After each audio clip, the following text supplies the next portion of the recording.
CVT UG 2026 का application form भरने जा रहे हैं तो आप सभी के लिए सबसे इम्पोर्टेंट वीडियो होने वाला है, क्योंकि इस वीडियो में आप सभी को बताने वाला हूं कि CVT यूजी का एप्लीकेशन फॉर्म कैसे भरें स्टेप बाय स्टेप। इस वीडियो को देखने के बाद आपको किसी और वीडियो को देखने की जरूरत नहीं पड़ेगी। नमस्कार, आप सभी का स्वागत है बेसिक शिक्षा के इस ऑनलाइन लर्निंग प्लेटफॉर्म पे। तो चलिए बिना देरी किए हम शुरू करते हैं कि कैसे हम CVT यूजी 2026 का एप्लीकेशन फॉर्म भर सकते हैं। तो CVT यूजी 2026 का एप्लीकेशन फॉर्म भरने के लिए आपको वेबसाइट ओपन करना होगा cvtnta.nic.in। ये वेबसाइट है, इसी वेबसाइट से आपका जो है एप्लीकेशन फॉर्म वो है ये फिल किया जाना है। इस वेबसाइट को आप ओपन कर लेंगे, उसके बाद आपको ऐसा कुछ इंटरफेस दिखेगा। यहाँ पे आपको दिख रहा होगा registration for CVT UG 2026 is live. अब इसको आपको क्लिक करना है, इस पे आप क्लिक करेंगे तो आपको दिखेगा रजिस्ट्रेशन फॉर CVT यूजी 2026। इस पे आप क्लिक करेंगे तो आपको ऐसा इंटरफेस दिखेगा, जिस पे आपको दिखेगा कि आपको यहाँ पे इंफॉर्मेशन बुलेटिन डाउनलोड कर सकते हैं। इसके अलावा आप न्यू रजिस्ट्रेशन और लॉगिन। इसका मतलब क्या है? न्यू रजिस्ट्रेशन का मतलब ये है कि आपको क्या करना है कि अगर आप अभी तक रजिस्ट्रेशन नहीं किए हैं तो आपको यहाँ पे सबसे पहले अपने बेसिक डिटेल को फिल करके रजिस्ट्रेशन करना है, न्यू रजिस्ट्रेशन।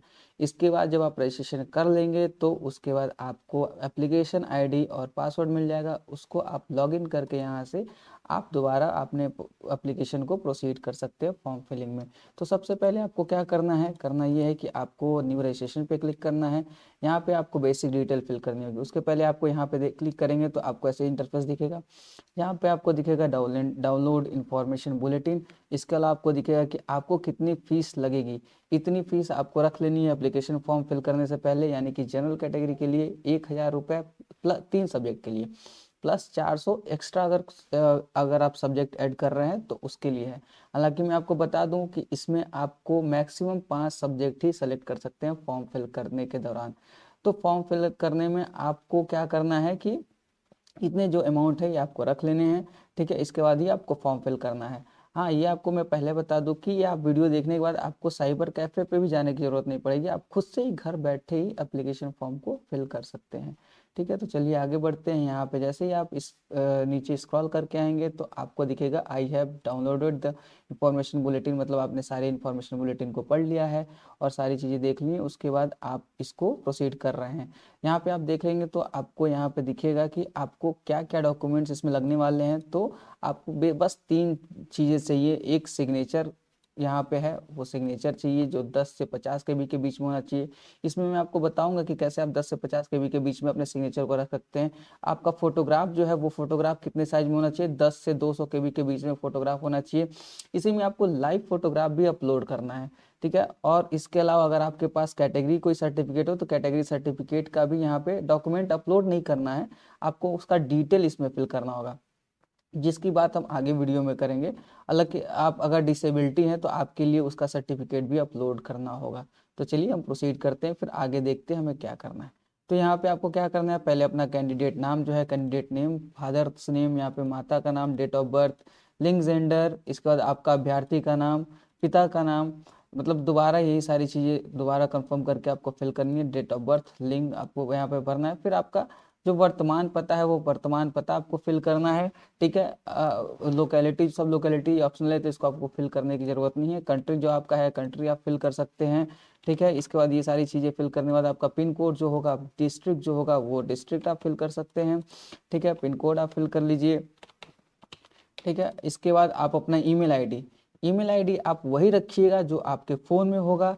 किसी और का ईमेल आईडी इसमें मत ऐड करिएगा, ये सबसे ज़्यादा इंपॉर्टेंट चीज़ होने वाला है, क्योंकि ईमेल आईडी के थ्रू ही आपको सारी चीज़ें मिलेंगी। सारी चीज़ें क्या मतलब, एप्लीकेशन फॉर्म का नंबर भी जो है आपके ईमेल आईडी पे ही जाएगा, जो आपका मोबाइल नंबर होगा उस पर भी आपकी डिटेल्स आएंगी। तो आपको ये जो इंपॉर्टेंट चीज़ है ईमेल आईडी और फ़ोन नंबर, ये आपको आपका खुद का रखना है। अगर आपके पास आपका खुद का नहीं है तो अपने माँ बाप का रख सकते हैं, इसके अलावा किसी का मत रखिएगा।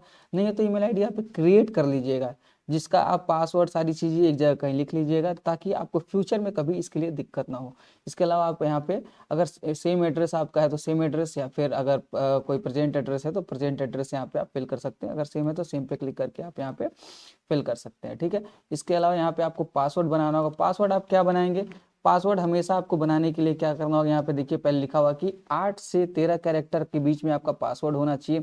एटलीस्ट 1 कैरेक्टर अल्फ़ाबेट होना चाहिए। इसके अलावा ये सारी चीज़ें यहाँ पे लिखी हुई हैं कि @ ये सारी चीज़ें। तो मैं आपको यहाँ पे लिख के दिखा देता हूँ कि आपको पासवर्ड क्या रखें। मान लीजिए सपोज दैट आपका नाम है राहुल और आपका डेट ऑफ बर्थ कोई है रैंडम 2000 ऐसे करके, ठीक है। तो आपको अपना पासवर्ड बनाना है, तो आप लिखिए यहाँ पे राहुल@, आपको जो लिखना है यहाँ पे देखिए लिखा है password must be 8 to 30 character long, जिसमें एक अपर केस होना चाहिए, तो आपने एक अपर केस यहाँ पे रख दिया। इसके अलावा @ आपने यहाँ पे फिल कर दिया, ठीक है। @ यानी कि कोई भी स्पेशल कैरेक्टर मैंने ऐड कर दिया। अब इसके बाद बोला है कि न्यूमेरिक वैल्यू कोई होनी चाहिए, तो न्यूमेरिक वैल्यू में आप क्या लिखेंगे, कोई भी न्यूमेरिक वैल्यू आप रख सकते हैं ऐसे करके। तो ये आपका ऐसे आप पासवर्ड जो है ये बना सकते हैं। इस तरीके से आपका पासवर्ड होना चाहिए कि राहुल@4321 या फिर @राहुल321 ऐसे करके, कि जिसमें नंबर भी हो, एक कोई स्पेशल कैरेक्टर भी हो, और एक अपर केस हो और एक लोअर केस हो कैरेक्टर का। ऐसे करके आपको पासवर्ड बनाना है, ठीक है। इसके अलावा आपको सेम यही पासवर्ड यहाँ फिल करना होगा। फिर आपको कोई सिक्योरिटी प्रश्न है जिसमें आप फिल कर सकते हैं कि आपके स्कूल का नाम क्या था, फर्स्ट स्कूल का, वहाँ पे आप अपने स्कूल का नाम जो है what is the name of your first school ऐसे करके कुछ भी लिख सकते हैं। तो ऐसे करके आप कोई नाम लिख दीजिए जो आपको याद होना चाहिए। फिर आप यहाँ पे कैप्चा फिल करिए, ठीक है। कैप्चा फिल कर लेंगे जब, उसके बाद आप यहाँ पे सबमिट कर लीजिएगा। सबमिट जैसे करेंगे वैसे ही आपको आपके फ़ोन नंबर पे और ईमेल आईडी पे आपको आपका एप्लीकेशन नंबर चला जाएगा, और वो एप्लीकेशन नंबर से आप दोबारा लॉगिन कर लेंगे। तो यहाँ पे आपको बेसिक अपना डिटेल फिल करना होगा जो आपको मैंने बताया था, ठीक है। ऐसे सारे नाम फिल कर लीजिएगा, ठीक है। फिर सबमिट कर लीजिएगा। जैसे ही आप सबमिट करेंगे उसके बाद आपको आपके ईमेल आईडी पे आपको आपका एप्लीकेशन नंबर जो है वो चला जाएगा, ठीक है। तो उस एप्लीकेशन नंबर को आपको क्या करना है, दोबारा से आना है और ऑलरेडी रजिस्टर्ड कैंडिडेट वाले में आना है और लॉगिन यहाँ से करना है। तो आप यहाँ पे एप्लीकेशन नंबर, फिर पासवर्ड और कैप्चा फिल करेंगे। इसके बाद इसको करेंगे लॉगिन। लॉगिन करने के बाद आपको आपका रजिस्ट्रेशन फॉर्म ओपन हो जाएगा, जिसमें आपको आपके यहाँ पे सारे स्टेप्स को फिल करने, जिसमें आप देखेंगे तो 12 स्टेप्स यहाँ पे दिखेंगे, जिसमें 12 स्टेप्स को आपको फिल करने हैं। तो सबसे पहले आपको कॉन्टैक्ट डिटेल्स है, तो कॉन्टैक्ट डिटेल में आपको अपना एड्रेस जो है, ये आप एड्रेस अपना देख लेंगे कि एड्रेस वही जो आपने स्टार्टिंग में फिल किया था वही है कि नहीं है। फिर यहाँ पे ये करके चेक बॉक्स लगाएंगे। यहाँ पे चेक बॉक्स लगाने के बाद आप यहाँ पे क्या करेंगे, कैप्चा को फिल करेंगे, ठीक है। कैप्चा को आपने यहाँ पे क्या किया, फिल कर लिया, ठीक है। कैप्चा फिल करने के बाद से आप यहाँ पे सेव नेक्स्ट कर देंगे। सेव नेक्स्ट आप जैसे करेंगे, यहाँ पे आपको पर्सनल डिटेल फिल करने के लिए आएगा, जिसमें आपको अपना नाम, अपना डेट ऑफ बर्थ जो आपने फिल किया होगा ऑटोमेटिक यहाँ पे फेच कर लेगा। इसके अलावा आपको बेसिक डिटेल यहाँ पे फिल करनी है, जैसे कैटेगरी सर्टिफिकेट। कैटेगरी जो है, कैटेगरी ध्यान से देखिएगा कि आप कौन सा कैटेगरी यहाँ पे चूज कर रहे हैं। जो कैटेगरी आप चूज करेंगे उसका आपके पास डॉक्यूमेंट होना इंपॉर्टेंट है। अगर आपके पास डॉक्यूमेंट नहीं है तो आप 10 से 15 दिन के अंदर बनवा लीजिए, क्योंकि अभी इसका जो डेट है वो कितने तारीख तक है, 3 तारीख से फॉर्म फिल शुरू हुआ है, जो कि अभी आप यहाँ पे देखेंगे तो 31 तारीख तक यहाँ पे लिखा हुआ है कि 30 जनवरी तक आप इस फॉर्म को फिल कर सकते हैं, और 31 जनवरी तक आप इसको ट्रांजेक्शन कर सकते हैं, यानी कि फाइनल पेमेंट कर सकते हैं, ठीक है। यानी कि 3 से 31 जनवरी तक आप इस फॉर्म को फिल कर सकते हैं, ठीक है। तो आपके पास अभी समय है, तो आप उस टाइम पे अपना कैटेगरी सर्टिफिकेट बनवा लीजिएगा, फिर यहाँ पे आइएगा अपना फॉर्म फिल करिएगा। तो आपने मान लिया आपके पास यहाँ पे है, तो आपने कैटेगरी सर्टिफिकेट अपना कैटेगरी चूज कर लिया।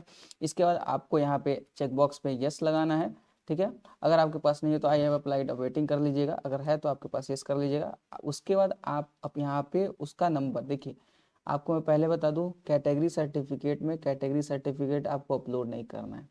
यहाँ पे बस आपको कैटेगरी सर्टिफिकेट पे जो नंबर है वही यहाँ पे इंपॉर्टेंट है जो लगने वाला है। तो आप यहाँ पे अपना आईडी जो है, कैटेगरी सर्टिफिकेट नंबर वो फिल करिएगा, कब इशू हुआ है वो डेट, फिर कहाँ से इशू हुआ है वो यहाँ पे आप फिल करेंगे। फिर अगर आपके पास आप डायबिटिक हैं तो यस नो करिएगा, यस या नो। अगर डायबिटिक है तो यस करिएगा, नहीं है तो नो कर दीजिएगा। आप कहाँ से बिलोंग करते हैं, रूरल या मतलब यानी गांव से बिलोंग करते हैं या शहर से, तो यहाँ पे वो फिल करेंगे। आपके परिवार की वार्षिक आय क्या है ये फिल करिएगा। इसके बाद से अल्पसंख्यक, बिलोंग टू माइनॉरिटी अगर है तो ठीक है, नहीं है तो नो कर दीजिएगा, ठीक है। बाकी ये सारी चीज़ें इंपॉर्टेंट है फिल करना। अगर आप एनसीसी कोटा से हैं तो आप यस करिएगा, स्पोर्ट्स कोटा से हैं तो यस करिएगा। ये सब इंपॉर्टेंट इसलिए होता है क्योंकि जब आप काउंसलिंग यानी कि एग्ज़ाम देने के बाद से जब आप कॉलेज के लिए काउंसलिंग कराते हैं, जब यूनिवर्सिटीज़ के लिए, तो वहाँ पे इस चीज़ का इंपॉर्टेंस होता है। तो अगर आपके पास ये सर्टिफिकेट्स हैं तो आप इसको यस करिएगा, ठीक है। उसके बाद आप फिर यहाँ पे कैप्चा फिल करेंगे, ठीक है। कैप्चा यहाँ पे आपने फिल करके फिर आप इसको प्रोसीड कर दीजिएगा, ठीक है। मैंने यहाँ से प्रोसीड कर दिया। फिर अगर आप डिसेबिलिटी कोटा से हैं तो आप यहाँ पे फिल करेंगे, नहीं है तो नहीं फिल करेंगे। फिर उसके बाद यहाँ पे कैप्चा फिल करना है। कैप्चा फिल करने के बाद फिर इस स्टेप को भी प्रोसीड कर देना है आपको, ठीक है। यहाँ से फिर मैंने इसको प्रोसीड कर दिया और इसके बाद अब यहाँ पे देखिए ये आ रहा है कौन सा, डिसेबिलिटी कर दिया, आइडेंटिटी डिटेल्स। अब यहाँ पे क्या बोल रहा है, voter ID card number, EPIC number as your identification submit on 4/10/2026। यहाँ पे लिख रहा है कि अगर आपके पास वोटर आईडी कार्ड नंबर या फिर ईपीआईसी नंबर पहचान के रूप में 4/1/2026 को दिया गया था तो आप यहाँ पे अपडेट करें, अन्यथा स्किप कर दें। तो बेसिकली आप इसको स्किप करके प्रोसीड करना, उस पर ज़्यादा आपको ध्यान नहीं देना है आइडेंटिटी डिटेल्स में। फिर आप आर आई डी अगर आपके पास है तो यस करके फिल करिएगा, अगर नहीं है तो नो करके आगे सबमिट कर दीजिएगा, ठीक है। अब आते हैं apply for examination and select test paper. ये सबसे इम्पोर्टेंट और क्रूशियल स्टेप है जो आपको फिल करना है, और ये सबसे ज़्यादा सोच समझ के फिल करना है। क्यों? क्योंकि यही डिसाइड करेगा कि आप किस यूनिवर्सिटीज़ के लिए एलिजिबल होंगे। अगर आप सपोज दैट बीएचयू के लिए अप्लाई कर रहे हैं, बीए के लिए, तो आपको बस जीएटी और एक लैंग्वेज का पेपर देना है जिसके लिए आप उसके लिए एलिजिबल हो जाएंगे। अब आप चाहते हैं कि बीएचयू से बीए करें और आपने सिर्फ एग्जाम दिया 3 कोई डोमेन सब्जेक्ट का, तो आप एलिजिबल नहीं हो पाएंगे और उसके लिए आप एडमिशन नहीं ले पाएंगे। तो आप एकदम इम्पॉर्टेंट चीज़ से ध्यान देके कि आपको कौन सा टेस्ट पेपर चूज़ करना है, ये सबसे इम्पॉर्टेंट है।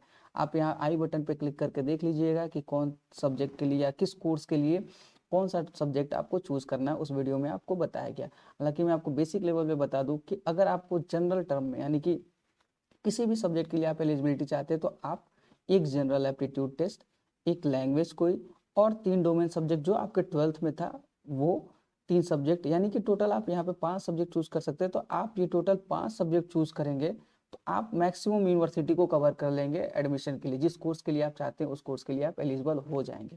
यानी कि ये 5 सब्जेक्ट अगर आप चूज कर लेते हैं तो आपके लिए सबसे ज़्यादा इंपॉर्टेंट रोल प्ले करेगा यूनिवर्सिटी में, ठीक है।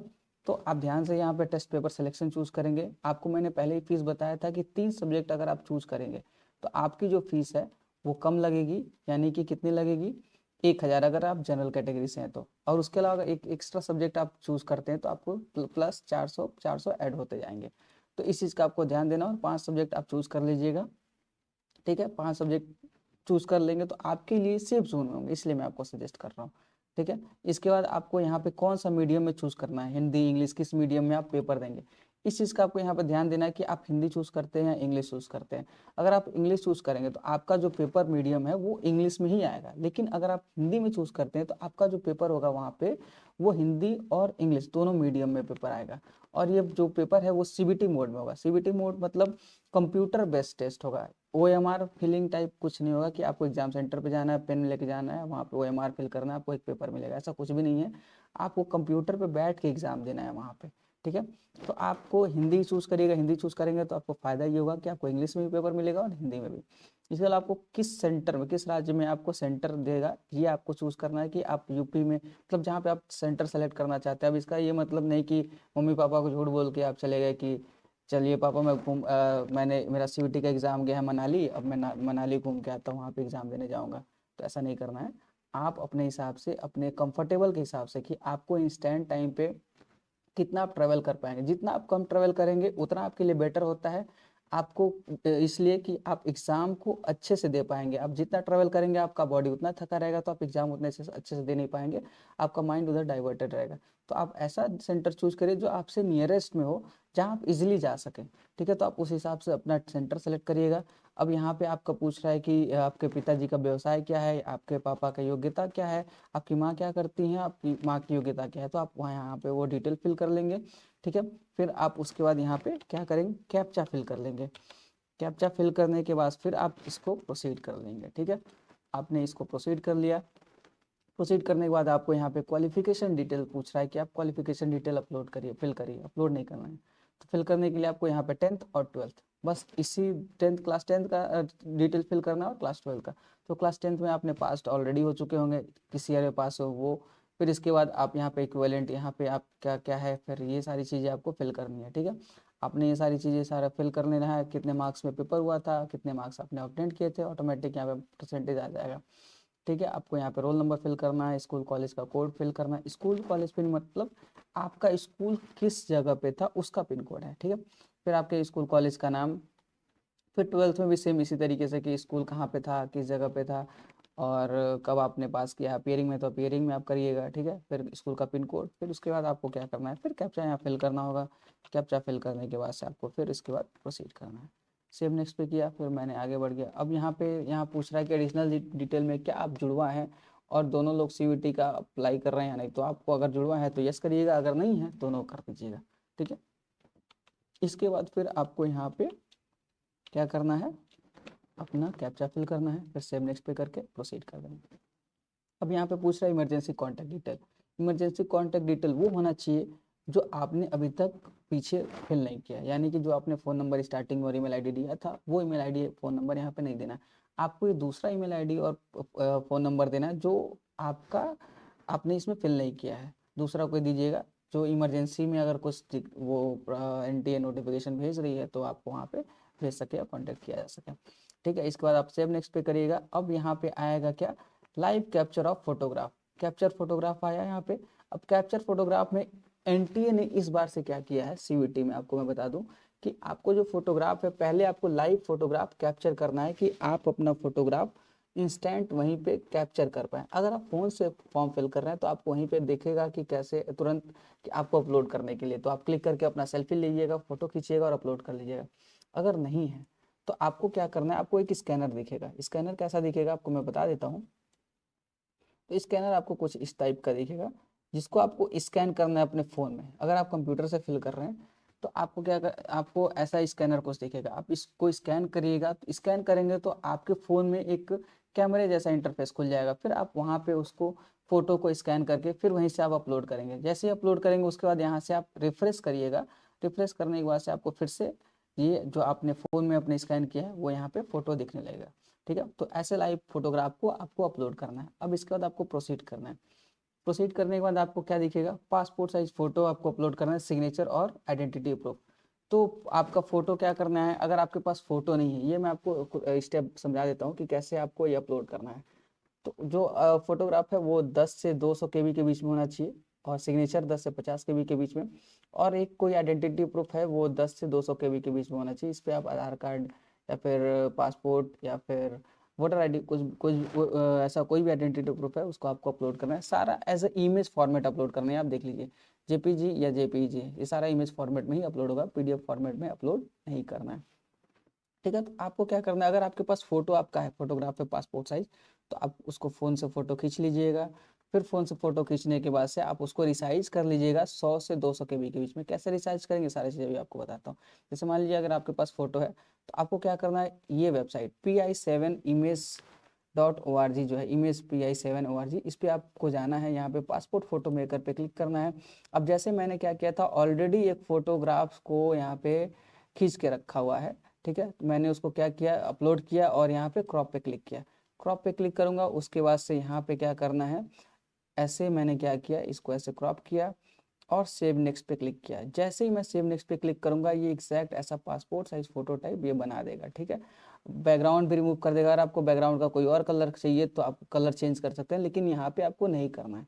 आपको सिंपल वाइट बैकग्राउंड रखना है और इसको डाउनलोड कर लेना है, ठीक है। इसको आप डाउनलोड कर लीजिएगा यहाँ से। अब देखिए यहाँ पे आपको ये A4 साइज ये सारी चीज़ें बोल रहा है, तो आपको इस पर नहीं जाना है, आपको बस सिंपल यहाँ से इसको डाउनलोड कर लेना। तो देखिए इसको मैंने डाउनलोड किया तो 188 केबी के बीच में यहाँ पे आ गया। अगर नहीं आता तो मैं क्या करता, इसको इसी वेबसाइट पे कंप्रेस इमेज का ऑप्शन है, इस पर मैं क्लिक करता। फिर यहाँ पे मैं इस इमेज को अपलोड करता, ठीक है। इमेज को अपलोड करने के बाद से इसको फिर मैं यहाँ पे कितने केबी में चाहिए वो केबी करके मैं रिड्यूस कर देता। फिर तुरंत ये उसी साइज में उसी फाइल में, जैसे देखिए मैंने 100 किया तो 98 में करके मुझे दे दिया। अब इसको मैं यहाँ पे डाउनलोड कर लेता, ठीक है। तो ये डाउनलोड हो गया। अब इसके बाद से फिर आप इसी फाइल को दोबारा से, जो मैंने डाउनलोड किया था, आप इसको दोबारा से अपलोड ओरिजिनल पे क्लिक करके अपडेट कर सकते हैं। तो ऐसे क्या कर सकते हैं, आप फोटो को रिसाइज करके अपलोड कर सकते हैं। देखिए सिंपल क्लिक में हो गया अपलोड। ऐसे सेम टू सेम आप सिग्नेचर को अपने फ़ोन से किसी वाइट पेज पे फोटो खींच लीजिएगा उसका, ठीक है। फोटो खींचने के बाद से आप यहीं से उसको क्रॉप कर लीजिएगा, ठीक है। वो अपलोड करके यहाँ से क्रॉप कर लीजिएगा। क्रॉप करने के बाद से आप अपलोड कर सकते हैं। कि अपलोड करना हो तो सिंपल आप फ़ोन में फ़ोटो खींचिए, उसी को क्रॉप किस साइज में करना है वो भी मैं आपको बता देता हूँ। तो देखिए यहाँ पे आपको क्या करना है, रीसाइज सिग्नेचर, जैसे इसी वेबसाइट से आपका ये भी काम हो जाएगा। रीसाइज सिग्नेचर पे आपको क्लिक करना है, ठीक है। आपको कितने विड्थ में और कितने हाइट में चाहिए वो हाइट आप यहाँ पे रख लेंगे। हालांकि ये सेम सही है कि 140 और 60 इसी इसमें रखना है। यहाँ पे साइज आपका रखा हो ये ठीक है। अब आपको यहाँ पे फोटो सिग्नेचर को अपलोड करना है, ठीक है। तो आप क्या करिएगा, सिंपली सिग्नेचर को अपने यहाँ से अपलोड कर लीजिएगा और रिसाइज सिग्नेचर पे क्लिक करेंगे तो आपका ये रिसाइज करके बना देगा, ठीक है। और इसको आप डाउनलोड कर लेंगे। तो ऐसे करके आप अपने इमेज को भी, सिग्नेचर को भी कर सकते हैं और उस सिग्नेचर को यहाँ से अपलोड कर सकते हैं कि मैंने क्या किया, वहाँ से करके अपडेट कर दिया, ठीक है। तो इस वेबसाइट से आप सिंपली इसको सिग्नेचर को और फोटो को बना सकते हैं। ऐसे ही आप आइडेंटिटी प्रूफ को भी अपलोड करके यहाँ से सेव नेक्स्ट कर सकते हैं, ठीक है। सेव नेक्स्ट करेंगे तो यहाँ पे आपको जैसे मैंने सारे 11th स्टेप यहाँ पे कर ली कंप्लीट। अब यहाँ पे आपको सारे डिटेल्स दिखेंगे जिसको आप एक बार क्रॉस वेरीफाई जरूर कर लेंगे। फाइनल सबमिट करने से पहले आपको क्रॉस वेरीफाई करना ज़्यादा इंपॉर्टेंट है, ठीक है। हालांकि एक बार करेक्शन विंडो में करेक्शन करने के लिए आता है कि आप क्या क्या करेक्ट कर सकते हैं, बस तो उसमें बेसिक डिटेल ही आप करेक्ट कर सकते हैं। तो आपको अपलोड करने से पहले ध्यान से सारी चीज़ों को देख लेनी है, ठीक। उसके बाद आपको यहाँ पे सारा चीज़ चेक बॉक्स लगा देना है। चेक बॉक्स लगाने के बाद आप यहाँ से कि आपने ये सारा चीज़ एक बार कंफर्म कर लिया है, फिर आई एग्री करके यहाँ पे आप फाइनल सबमिशन पे क्लिक कर देंगे। तो जैसे ही आप फाइनल सबमिट पे क्लिक करेंगे तो आपका जो ये है ये सबमिट हो जाएगा। और सबमिट होने के बाद आपको पेमेंट करने के लिए वहाँ पे बोलेगा कि आप इसको आप पेमेंट कर दीजिए जितना आपका अमाउंट है। जैसे आप यहाँ पे करेंगे तो आपको यहाँ पे सारी चीज़ें कंप्लीशन दिखेंगी। ऐसे दिखेगा आपको रजिस्ट्रेशन फॉर्म यहाँ पे कंप्लीटेड, ये भी कंप्लीटेड, ये भी कंप्लीटेड। अगर फीस पेमेंट कर रहे हैं, एप्लीकेशन फॉर्म सबमिट कर दिया तो यहाँ पे सबमिट कर दीजिएगा। फिर फीस पेमेंट की बारी आएगी तो फीस पेमेंट आप कर लीजिएगा यहाँ से। कैसे करेंगे, जैसे आप इस पर क्लिक करेंगे तो आपको वहाँ पे अपने फ़ोन से यूपीआई से के थ्रू भी पेमेंट कर सकते हैं। इसके अलावा आपके पास कार्ड है तो कार्ड से भी पेमेंट कर सकते हैं, ठीक है। तो आप यहाँ पे पेमेंट करेंगे तो आपको यहाँ पे सारे स्टेप्स दिखेंगे कि आपको कैसे पेमेंट करना है। यहाँ पे देखिए दिख रहा है ना, SBI mobs, debit card, credit card, UPI, इस पर आप क्लिक करिएगा, फिर प्रोसीड फॉर पेमेंट करिएगा। आपके सामने स्कैनर खुल के आएगा, उससे पे कर सकते हैं, ठीक है। तो ऐसे आप पे करके आपके फॉर्म को फिल कर सकते हैं, ठीक है। तो अगर ये वीडियो आपको अच्छी लगी होगी तो आप चैनल को लाइक करिएगा, शेयर करिएगा और सब्सक्राइब करना बिल्कुल मत भूलिएगा। इसके अलावा आपको क्या सब्जेक्ट चूज़ करना है वो भी आप यहाँ पे क्लिक करके देख सकते हैं कि आपको आप टेस्ट पेपर सिलेक्शन में कौन सा सब्जेक्ट चूज़ कर सकते हैं, ठीक है। तो इसके अलावा अगर आपको कोई भी क्वेरीज होगी तो आप कमेंट सेक्शन में कमेंट कर दीजिएगा, उस पर दोबारा से एक वीडियो आ जाएगी जो आपके लिए काफ़ी हेल्पफुल रहेगी। तो all the best, thank you so much.